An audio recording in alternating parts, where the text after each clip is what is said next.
நித்ரா, ஐயோ, இந்த ஊர்லயும் சத்திரத்துல தான் தங்க போறோமா? சேச்சே, நாங்க மட்டும் தான் இந்த சத்திரத்துல தங்க போறோம். உனக்கு 5 ஸ்டார் ஹோட்டல்ல ரூம் புக் பண்ணிருக்கேன். லக்கேஜ் தூக்குடா. தஞ்சாவூர்ல கொஞ்சம் ஜாலியா இருக்கலாம்னு திருநெல்வேலியில அல்வா கொடுக்கும்போது சொன்னீங்க. அது என்ன அல்வா தானே? பகல்ல ஆண்டவனை கும்பிடலாம், மத்தியானில உட்காரலாம்.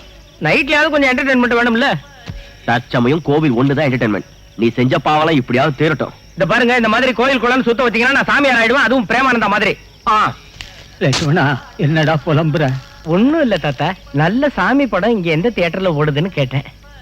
அப்படியா? இந்த சாமியை கேளு. சாமி, இங்க இந்த கிளுகிழுப்பு இங்கிலீஷ் படம் எங்க ஓடுது? வரும்போது போஸ்டர் பார்த்தேன்.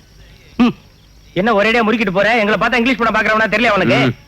ஐயா, போர் அடிச்சா நைட் ஷோக்கு போலாமேன்னு கேட்டேன். நான் இங்க என்ன பதில் இல்லையா பாட போறேன்? சமாதான சௌபாகியா, சமாதான. வாங்க வாங்க. என் பேர் மகேந்திரன். நேத்து மதுரையில இருந்து போன் பண்ணிருந்தேன். ஆமா ஆமா, ரூம் புக் பண்ணிருக்கேன். இது ஹோட்டல் மாதிரி இருக்காது, ஒரு ஹோம்லி அட்மாஸ்பியர். பரவாயில்ல. முனுசாமி, லக்கேஜ் எடுத்துக்கோ, இவங்களுக்கு வேண்டியதை செய்.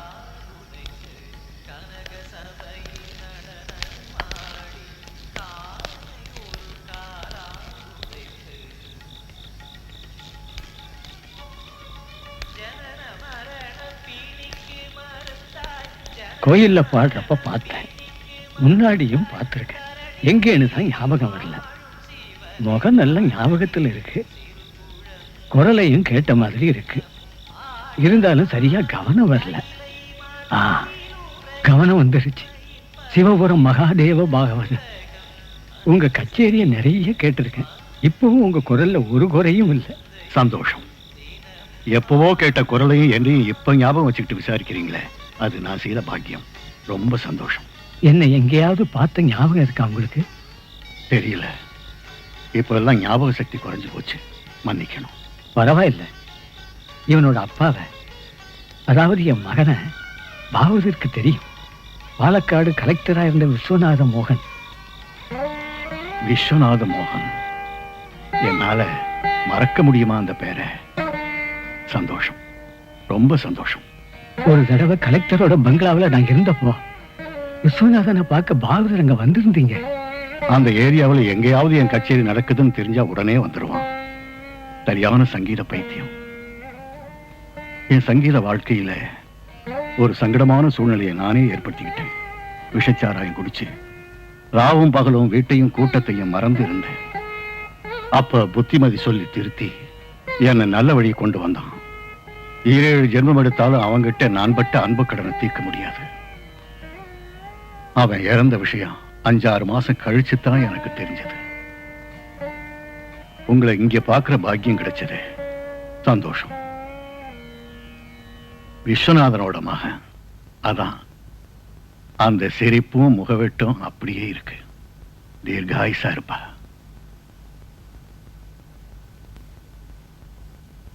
இவ என் பேத்தி வேணி.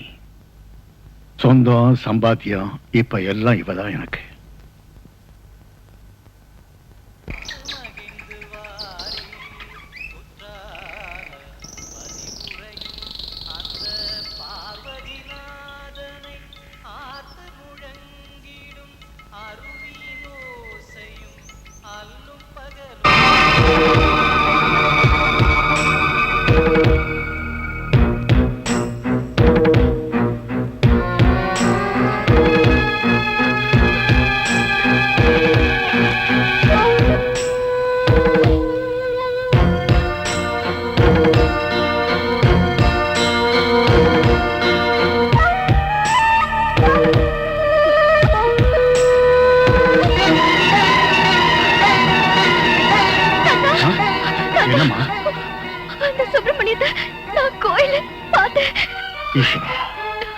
அவன் எங்கேயும் வந்துட்டானா?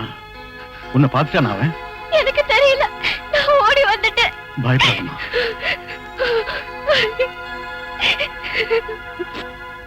நான் உங்க ரிலேஷன். எங்க அவங்க? அது கேரளால இருந்து வர மகாதேவ பாகவதன் ஒரு பேத்தி இங்க தானே தங்கி இருக்காங்க. சொல்லுங்க. சத்தம் போடாதீங்க, இது சத்தனம், பக்தர்கள் தங்குற இடம். நான் போய் கூட்டிட்டு வரேன், நீங்க எங்க? வேண்டாம் வேண்டாம், நானே போய் பாத்துக்கிறேன். எங்க அவங்க?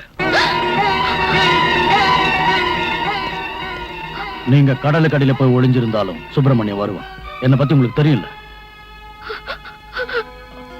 நீங்க போங்க சார், நாங்க பேசிக்கிறோம். ஆடா போங்க சார், சொல்றது காதுல விழ. இனிமே என்கிட்ட அந்த தாத்தாவும் பேத்தியும் தப்பிக்க முடியாது. இன்னைக்கு ரெண்டுல ஒண்ணு தெரிஞ்சாகணும்.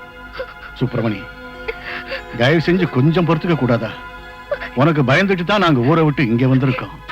இங்கேயாவது எங்களை நிம்மதியா விட்டுடு. இந்த காதுல பூ சுத்துற வேலை வேணாம். ஒண்ணு நீ எனக்கு தர வேண்டிய பணத்தை தா, இல்லன்னா இவளே போதும். விடு இவள. விடுறா சுப்பிரமணி, உனக்கு பணம் தானே வேணும், நான் தரேன். இவளை தொல்லை பண்ணாத. இந்த ராமாயணத்தை பல தடவை கேட்டாச்சு. இனிமே எனக்கு பணம் வேண்டாம், இவளே போதும். சொல்றது கேடா. விடுறா இவளை.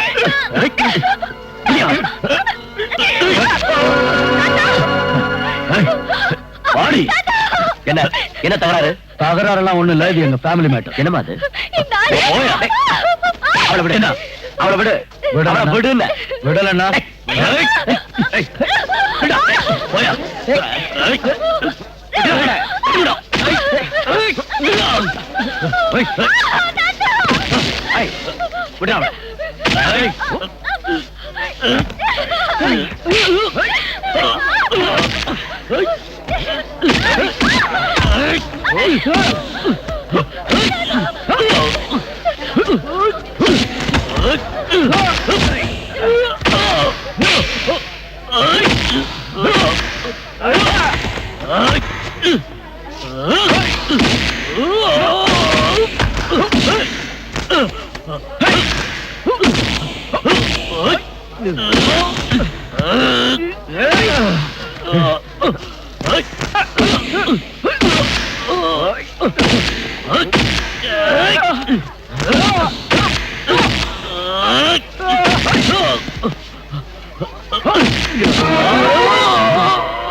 தப்பிச்சுட்டேன் நினைக்காதீங்க, நான் திரும்பி வருவேன். வருவேன்டா, உன்னை பார்த்துக்கிறேன்.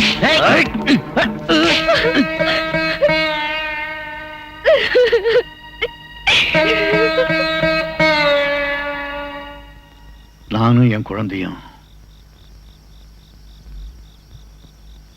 ஊர் ஊரா ஓடிக்கிட்டு இருக்கோம். அந்த துஷ்டனுக்கு பயந்து. இதெல்லாம் நான் பண்ண பாவம்தான். சொந்தம்னு சொன்னா தூரத்து உறவுக்காரன். இருந்தாலும் அளவுக்கு அதிகமா இடம் தந்தேன், சுதந்திரம் கொடுத்தேன். மும்பையில இருந்த அவனை ஒரு கச்சேரிக்கு போன போது அந்த இடத்துலதான் அவனை நான் பார்த்தேன். அப்பா கடன் தொல்லையால வாழ்க்கையில விரக்தியோடு இருந்த சமயத்துல உதவி பண்ணின அவனை நம்பினேன். அவன் பேசுறது செய்யறது எல்லாம் நல்லதாவே இருந்துச்சு. ஒரு நாள் எல்லாத்துக்கும் பதிலா என் பேத்தி அவன் வேணும்னு சொன்னப்போ நான் அவனை எதுக்க வேண்டி வந்து, அதுல இருந்து தொல்லையும் தொந்தரவும் ஆரம்பிச்சது.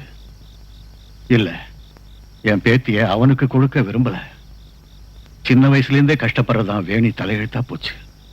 3 வயசு இருக்கிறப்பவே அவங்க அம்மா செத்துட்டா. என் மக சாவித்ரி பாவம், அவ வாழ்க்கையும் ஒரு சோக கதை தான். சங்கீதம் படிக்க வந்த ஒரு சிஷ்யன் குருவுக்கு குருதட்சணையா என் மகளுக்கு ஒரு குழந்தைய கொடுத்துட்டு போயிட்டான். போனவனும் வந்த பாடில்ல. அங்க எங்க தேடியும் கிடைக்கல. நினைக்கும் போதே வேதனையா இருக்கு. எத்தனை நாள், இன்னும் எத்தனை நாள் இந்த வயசுல நான் இல்லாம போனா என் பேத்திக்கு நிம்மதியா தூங்குறது கூட தைரியம் இருக்காது. அந்த ஈஸ்வரன் அப்படி எங்களை அழ வச்சுட்டா.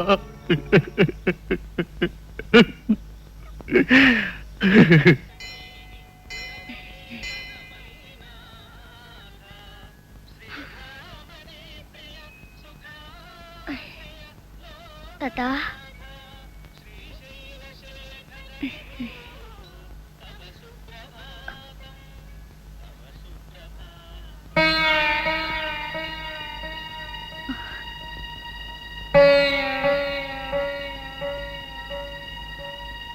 தாத்தா,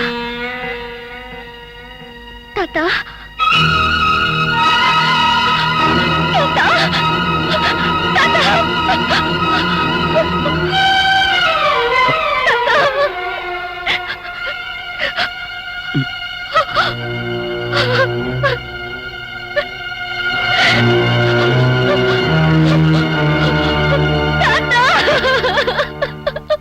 இப்ப என்னப்பா செய்யறது? பாடி அவரோட ஊருக்கு கொண்டு போகலான்னா ஒருபடி மண்ணு கூட அவருக்கு சொந்தமா இல்ல அந்த ஊர்ல. சொந்த பந்தம் இல்லாததுக்கு நாம தானே எல்லாம் செஞ்சாகணும். என்ன செய்யணும்னு அந்த பொண்ணுகிட்ட கேட்கலாம். இங்க ஈம சடங்கு செய்யறதா இருந்தா அதுக்கு வேண்டிய எல்லா ஏற்பாட்டையும் நானே செய்யறேன். இல்ல ஊர்ல யாரும் இல்லைன்னு தெரிஞ்சு போச்சு, அந்த பொண்ணுகிட்ட நாம சொல்லிட்டு இங்கேயே தகனம் பண்ணிடலாம். ஏன் தாத்தா?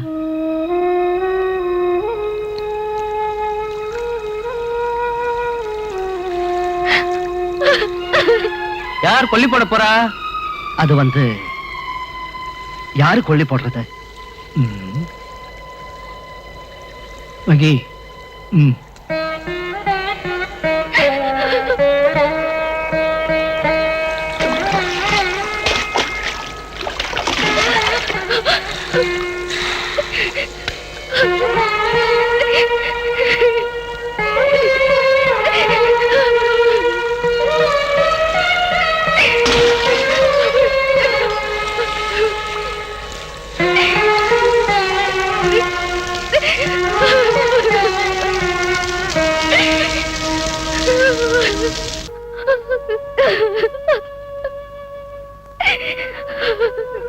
விதி எல்லாமே தலை விதின்னு நினைச்சுக்க. கோயிலுக்குள்ள உன்னை பார்த்ததும் உன் தாத்தா உன்னை எங்க கிட்ட ஒப்படைச்சிட்டு போனதும் எல்லாம் தெய்வ செய்ய.